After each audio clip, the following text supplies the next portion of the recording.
144% increase in traffic in 1 year. This is the AI SEO case study for digitalharvest.io. What I want to share with you here in this video is, number one, what we did to create this level of increase. Number two, the process that we followed in order to do it. There's a way to make your AI content stand out versus the sea of others. And number three, I'm going to tell you about what we're going to do this year to further cement our impact and how you can use the same thing for your business to help it grow. So I want to start with some proof here of the Google Analytics here for digitalharvest.io. On your screen, you see in front of you the snapshot of 2025 versus 2024. We have over here 144% increase in overall traffic, and if you zoom in, 159% increase in organic search traffic. Pretty big increase over the course of 1 year. We also see here one of the primary drivers of our success in 2025 is the activity generated on YouTube. A little over 7,000 views, 64 videos published, and 30 new subscribers. You can also see the activity didn't start here until the second half of the year, and it was a bit sporadic on and off again. Third thing I want to share with you for context is this screenshot of Google Search Console for digitalharvest.io. You can see there's a big trend up in the second half of the year, charting the overall clicks to the website and the number of impressions on a Google search. So this is what we achieved. Now let me tell you a little bit more about what we actually did. When it comes to actual traffic generation, the big thing that we did is we published a lot more content.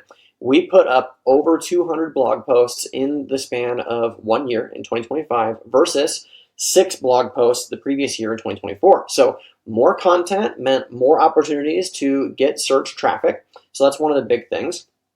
The second thing is, with YouTube, we published 64 videos in 2025 versus 5 videos in 2024. So that marks a major increase on both of those fronts. Now, you might be wondering, well, beyond just publishing more content, how did you achieve that? Well, we didn't publish just more content. Of the 200 blog posts that we put onto digitalharvest.io, more than half of them were experimental in nature. We were looking at generic type topics that we could scale up and prove the AI model would work for Google search. What that means is, as an example, if we took a topic like fun things to do in Albuquerque, New Mexico, the place where our agency is based, instead of writing generic content about fun things to do in Albuquerque, we use the opportunity that AI provides, which is being able to produce more accurately. And so instead of just writing a generic article about fun things to do in Albuquerque, we said, okay, what if we wrote an article about fun things to do in Albuquerque for families with toddlers?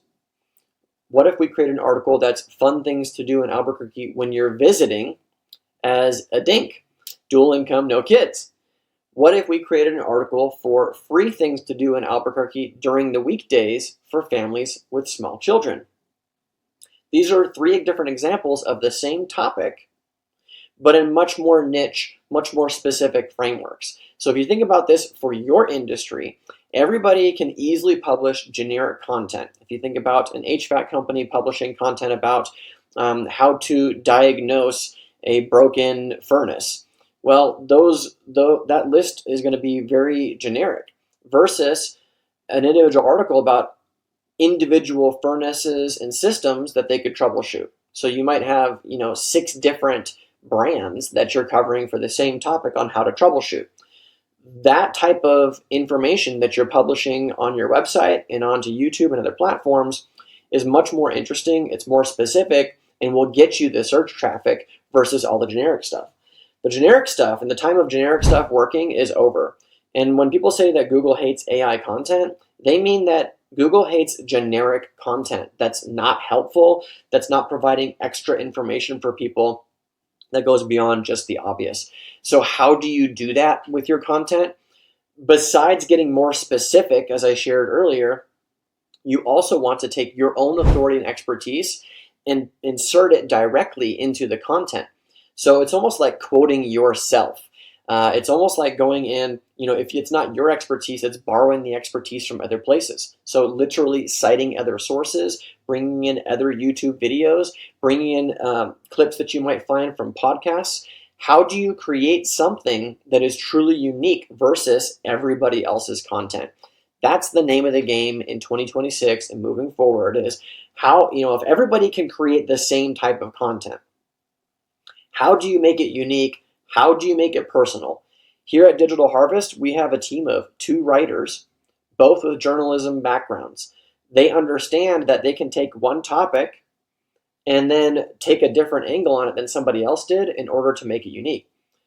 AI can't do that unless you know to prompt it on how to do that, okay? So our writers know how to first choose an article or something that's interesting to cover, okay?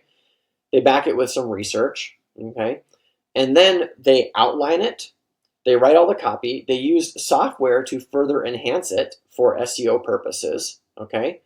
And then somebody else is coming in, another writer is coming in to do all the fact checking, all of the reviewing, and they're tweaking the article to make sure that it's unique and it stands out versus the other stuff that's out there.